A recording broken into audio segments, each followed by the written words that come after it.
me tell you what's required. Life advice. The email address, lifeadvicerr@gmail.com. We've got Kyle. We've got Cerruti, Wargun, lurking. Little disruption to the normal show with the All-Star break, which I will continue to take with the players. Thank you. Thank you to the CBA for that one. As I mentioned in the open, walking around Salt Lake a few years ago, I go, why am I doing this again? There's no games. So, yeah.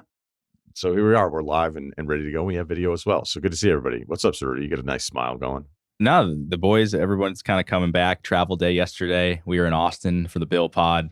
Late night, Thursday night, which was fun. Hung out with CR, Fennessy, Shea Serrano. Kurt Goldsberry was there, who will be, obviously, was on the pod today. So it was a fun time. Kyle? It was great. I took over the jukebox at the second place, passed around the phone. Everybody did a couple of songs. Yeah, it was a good time. I mean, I don't know. I think that Denver show was like a turning point for Bill, where he's just, now you just expect him to stay out late, which in my experience has not been the case. So turned over a new leaf, that guy, and I couldn't be happier. Vibes were high. I will say Kyle literally was passing his phone around to the jukebox apps and everyone was just picking a song. I picked I wasn't trying to like suck up or anything, but I had Steely Dan on my mind, so I picked Reelin' in the Ears. I was just kind of into that song. I had just watched the Yacht Rock doc, and I was like, this is just on my mind. So that was my song choice.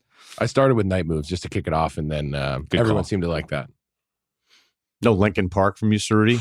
No, I did pick a Weezer song the second time that didn't get played. So, next time. Sounds like somebody owes you a song. Yeah. Kyle will get that one the next time he's at Frolic Room. It's like, why Say It Ain't So playing? What's going on here?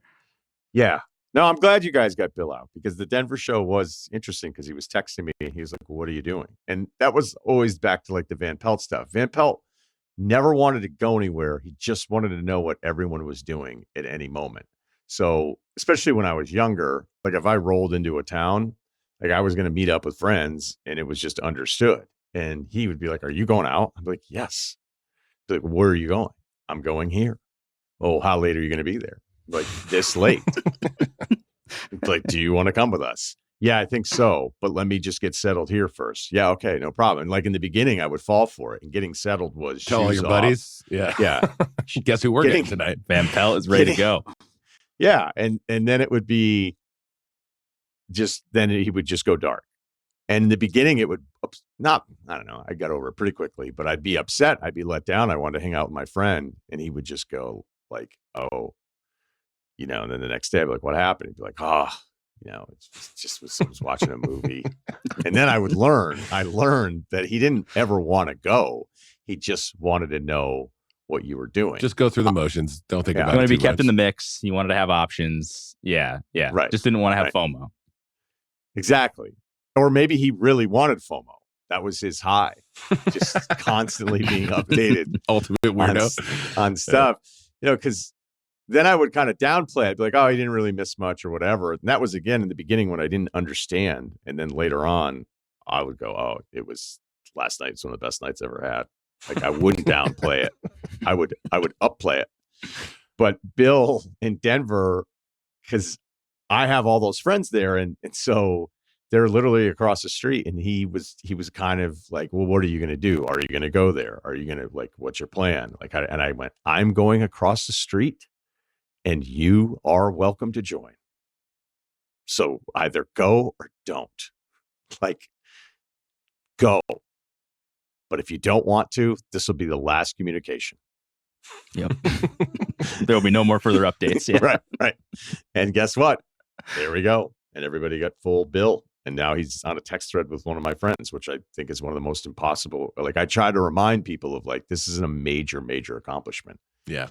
You're on a text thread with Bill because Bill liked you that much. And my friend sent some horrible texts and I get worried.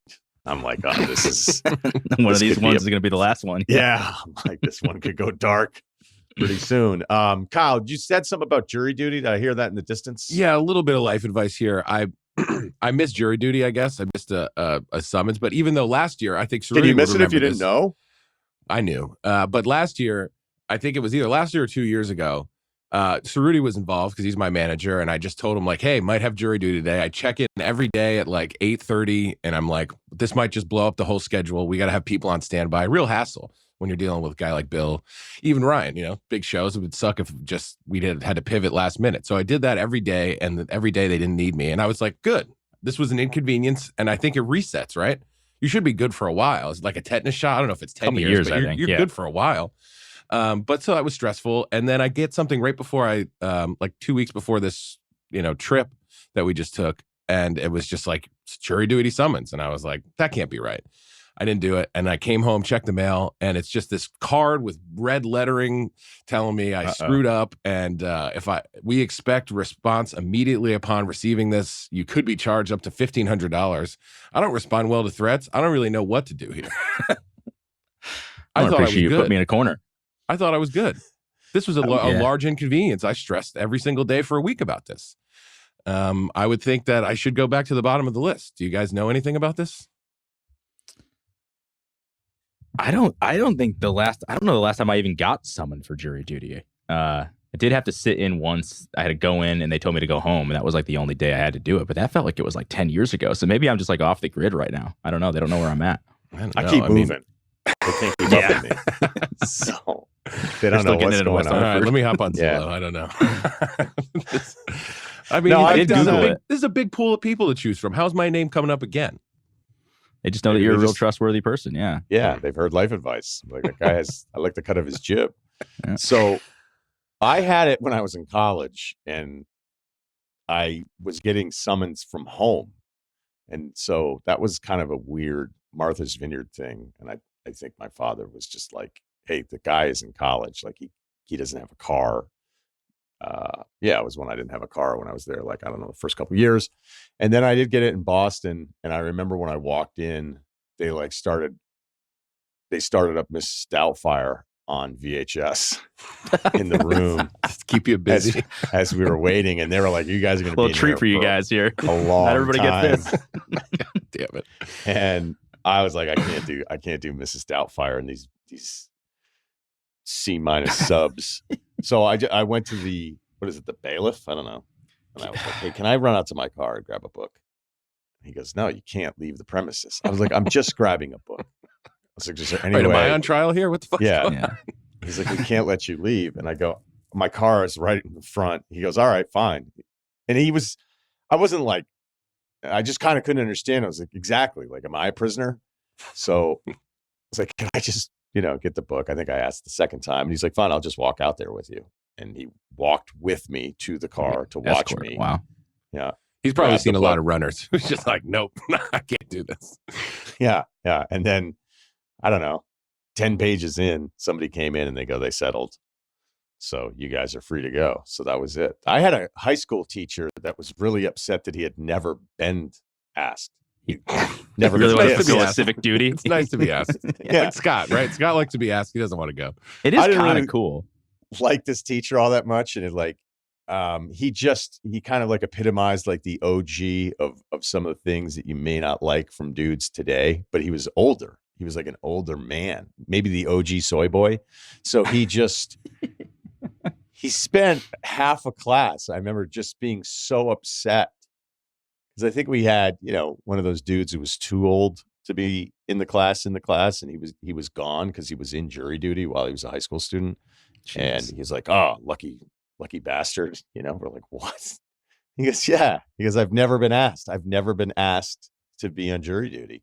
And he was just so incredibly upset about the whole thing. So whatever. Quick aside, though, speaking of Mrs. Doubtfire, this came up in the friend group recently, probably within the last year or so.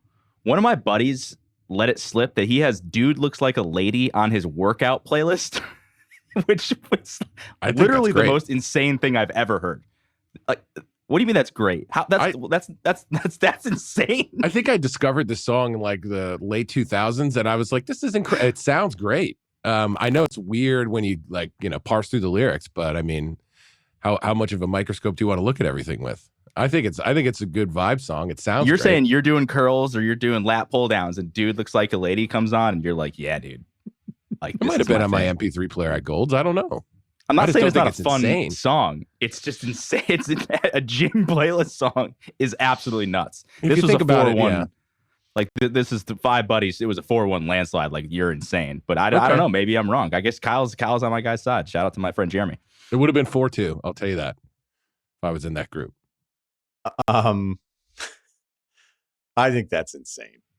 Okay. And I was around for it. You know?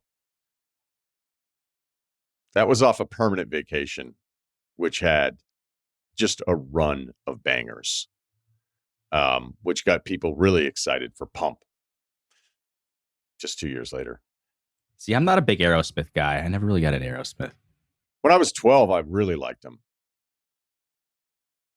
And then, there was kind of phased out of that a little bit.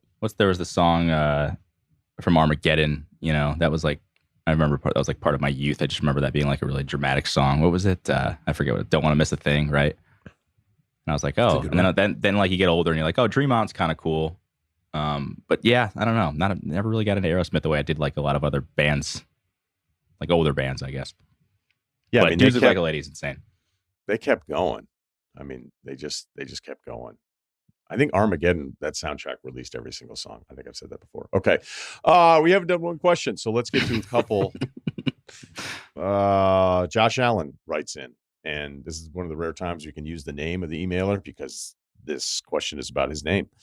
No need to censor anything. I'm not worried about anyone recognizing me from this. Let's skip the gym stats. 6'3", 210, NBA comp, Luke Longley, not Australian, but I spend a lot of time in the post, setting up teammates, grabbing boards, getting putbacks. I'm all about getting the flashier players, letting the flashier players steal the spotlight. Here's my situation. I, unfortunately, share a name with a famous NFL QB who happens to play for the Bills. I know Josh Allen is just a combo of 2 pretty common names, but I've never really had to deal with sharing my name with a very famous person until the last few years.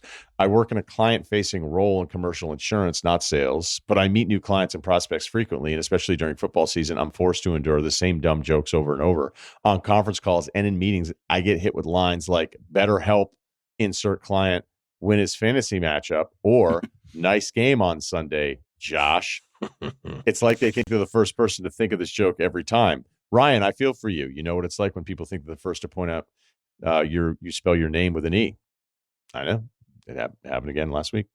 I've tried playing along. I'll say something like, yeah, maybe I should track down where he banks and make a withdrawal. But honestly, I just get more annoyed each time. Once in a client meeting, I introduce myself as Josh Allen. But when I'm QBing, I'll be helping you with risk management.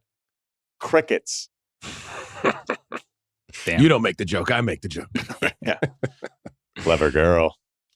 And deservedly so. It was a terrible dumbass joke made just to cut other dumbass jokes off at the pass. I'm 42 years old. I was Josh Allen first. Why should I change my name? Michael Bolton. He's the one that sucks, right?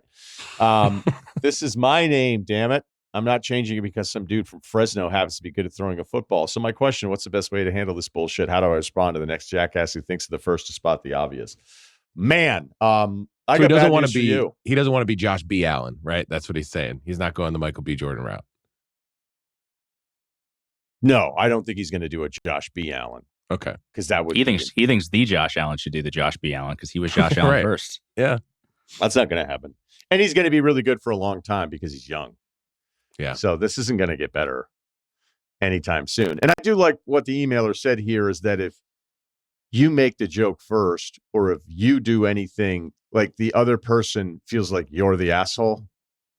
Like that's one where there is a massive disconnect from the person that was like, oh, I had this really cool, like funny thing you're going to say. Or if you're just annoyed and you relay your annoyance to open mic guy, then the open mic guy's like, a little sensitive, huh?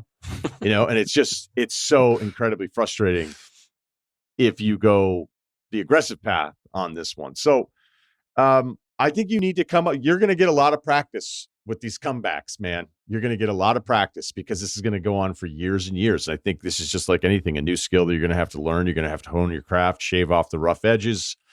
And in a couple years, you're going to have incredible jokes, great comebacks, funny things to say as you prepare for it happening all the time. You could just say you're the defensive end. Maybe that works. Didn't he change his name, though? Did he? I think he changed his name. Yeah, let me look this up. No way. What if you just played dumb? Like my buddy Blasco, who whenever there was any kind of confrontation, he would just ask what over and over and over again. What?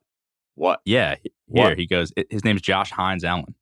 So he Oh, just he added like hyphenated? another name. Yeah, so Oh. maybe that's what you got to do. The hyphen thing is in now. He People said he's No, not changing anything. He's not doing it. he He was shouldn't. born first. Yeah, I like that. I think you're I right, would Ryan. I would laugh way harder if this guy introduced himself as Josh B. Allen after I met him 2 years Yeah, ago. that would be great. Whoever gets it gets it. Yeah. Right. JBA. I would Dudes call look me at him and JBA. just go, really got to you, huh? It broke you down. Yeah. So yeah, what would you do here, Kyle? What would be some of your comebacks? Can you think of any? I don't know. You're right. I mean, I got this weird thing with Luka Doncic, who's now in LA. Shout out to him. I was here first. I'm older. The Luka jokes just start pouring in. And honestly, I could be compared to somebody way worse in the NBA. But some dudes just think there's a resemblance. And I'm not saying I'm struggling with it, but I don't have That's the a right reach. thing. That's a massive reach, and I don't think it's that big of a hassle. It's not a hassle. I'm just saying it's something I've noticed, and now he's in LA, and it'll probably pick up a little bit. But I don't really have something good for that yet. I just say he looks like me. I'm older. That's it. Must be a good-looking guy. Yeah. Is Hey, the best listen, way it to could do be. right? It's not. Nobody's saying I look like Shamit, so that's cool. But it's a win. I think- think fucking Landry getting dissed again. come on, Wow. you're the guy who started it all. But I said Shamit face. I didn't Yeah, say that it was I don't have good or Shamit. bad. yeah, I guess you're right. Oh, that's a great connotation, but yeah. Right. I think Ryan, you're right. You just got to sharpen this until it's just, you're just quick on the draw with it, and you're happy with how it sounds. And yeah, I don't know. I think like what he said, when I'm QBing your sales, you're going to be happy or whatever. Like that's too bad. And you have a starting point, and you just whittle it down until it's a absolute katana of a weapon. And I think that's the only answer here. Yeah, it's kind of that thing. Like if you take it too seriously and get too offended by it, like that's kind of I don't know. That's a dick move. People aren't going to like that, and you're going to put people off. So is that kind of your goal here? Is it really worth being that annoyed that like a couple people here and there make a joke about this? Like I don't know. I just think back to that Michael Jordan commercial where it's the old white guy and the guy's waiting to pick him up at the airport with the Michael Jordan sign. He's like, oh, I mean, there's a real sentiment there where it's just like, but I mean, people aren't confusing him. They're just like dudes at work being annoying. So I don't know. I like Ryan's idea. It could be something way worse too. Like it could be, It could be Wayne Gretzky or something. It's like it's not the great of all time, right? Yeah, I mean, nobody really gets named that anymore. But Different spelling. Yeah, I don't think we did a very good job with that one. No, I think you just gotta. I think there's no good Suck it up. answer except for the one Yeah. you had, Ryan. I just think that's what it is. If you're not going to hyphenate or put your middle initial in there, What would be the worst athlete name to share? trying to think. Richie Incognito? No, I don't know. Well, that would be a No, tough he's one. cleared now. He's cleared now. Yeah, that's right. He's good. Good for him. Yeah. Dick Pole.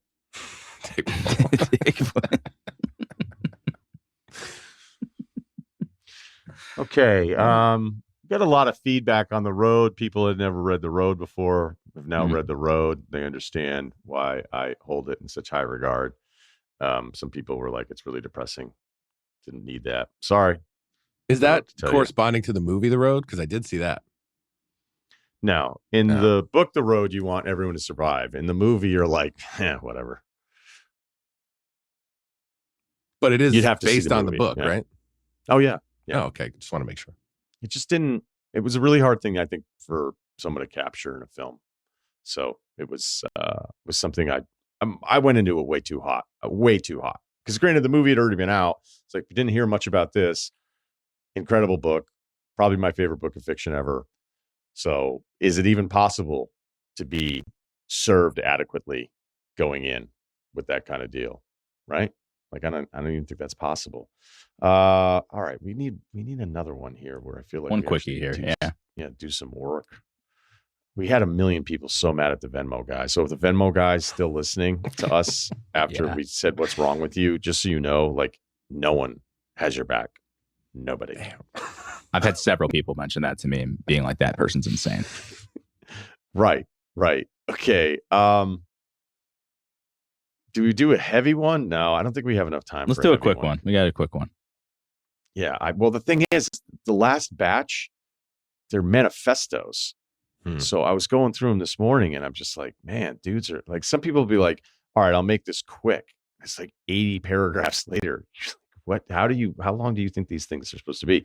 Okay. Is my friend being used for a green card? This should be simple. 5'10", 185, pickup comp, late career Udonis Haslam, not great, big team first guy. My friends like having me on the team, and everyone gets fired up when I rarely hit a three. Names have been changed. One of the core guys in our group, Nick from college, recently started dating a girl, Katie. He met on the apps. Nick has always been a bit of a hopeless romantic, but unfortunately hasn't had a ton of luck in the dating world. So we found out that he met Katie. We were all super excited for him. The only problem is that Katie is an international student, recently graduated, and her school visa is going to expire towards the end of the year. When the group found out about this, we were bummed out for him because we assumed this would probably mean the relationship wouldn't last very long, as he's going to have to return to her home country. Or worse. Doing the long distance after only dating, let alone knowing each other for a couple of months, might not make a whole lot of sense. To my surprise, I found out that Nick has been slowly informing our friends of the past few weeks. He's planning to propose to Katie at the end of the month so that he could get married before her visa expires so she could stay in the United States. All of the girls in the group are adamant that it's a bold font on adamant, boys. Bad idea. And the guys want to talk some sense in and get him to reconsider. The guys are fairly split. Some agree with the girls. A few are indifferent with the stance. And if he really wants to do this, then we should be supportive, even if we don't do it, even if we wouldn't do it if we were him. So the question for you guys is, should we step in and try to convince him not to propose? If so, how hard do you think we should push? Is our guy Nick being used by Katie for a green card? A few things for context. Thank you. Nick has always been a fairly impulsive guy and has had many faces that he's gone in and out of over the years. That's not great. Most everyone, let's see here. Most everyone in the group has talked to Nick about this in some capacity, but no one has ever really explicitly told him to do this. And in the general sense, Nick understands that this is a very quick and possibly impulsive, but still wants to go through with it. Nick does seem happy, but when he talks about her, it doesn't seem like he's head over heels in love, but more of the mindset of, I'm happy enough and I'm sick of the dating scene, so why not get married? Well, here's a couple good reasons. Katie's a decent amount younger than Nick. She's low 20s, and he and Nick, the rest of our group, is around 30. Katie is Nick's first official girlfriend. They've only known each other since September, and they plan to get married in the summer if they go through with this. Yeah, terrible idea across the board. Now, granted, if your boy Nick just isn't, he might be embarrassed. He might be way more into her than you guys realize, but he's incredibly embarrassed about the whole dynamic of this stuff. On the surface, this is a bad idea across the board. I think it's terrible. I got to be honest, did we know which country she was from? Does that play into the calculus here? It probably does. Maybe it doesn't feel great to say. Yeah. But, I don't know. I don't know. I mean, who are you asking? It's not like I would do this, but go ahead. You could frame it maybe as just like, hey, just want to make sure if you're, love that you're happy. Just want to make sure that you're not leaving yourself exposed here, and maybe get a little prenup together or something like that. Does he have any money? And in that way, you can just say your concerns, but it's like, as long as you have the prenup, because here's what I'm worried about. But as long as you have that, good. I'm not saying you're making a huge mistake. And you just use that helpful way of saying your concerns. But if you get this, then, I don't really see an issue. The other thing is what's the new administration is the new administration have any new rules about this? Because I know they're certainly doing some intake stuff that's different. I wonder if there's I don't know. I think really the best part would, I'm just trying to dance around. Walking on eggshells. I just think the best thing would be form it that you're, don't do it. Hey, great idea, but make sure you're safe, because otherwise I think he might just turn it off to the whole thing. It's you're a non-supportive person. What does the Scientologists call those people? Suppressive people or something? You don't want to come off as a suppressive person. You don't want to come off as a suppressive person or something. So you just you get what you got to say out through the guise of being helpful, instead of being like, what are you, fucking insane? Because that guy probably turns his ears off when you say that. I think you can't tell him hey, you should not do this. But, you guys are out hanging out. Just be like, hey, man, just talking this through. You sure this is what you want to go with? Don't make him seem like an asshole. Don't make him seem like an idiot, because he's probably just going to push back on it. The other thing is, clearly, this is a bad decision for 95% of the population. But first serious girlfriend, you guys are 30.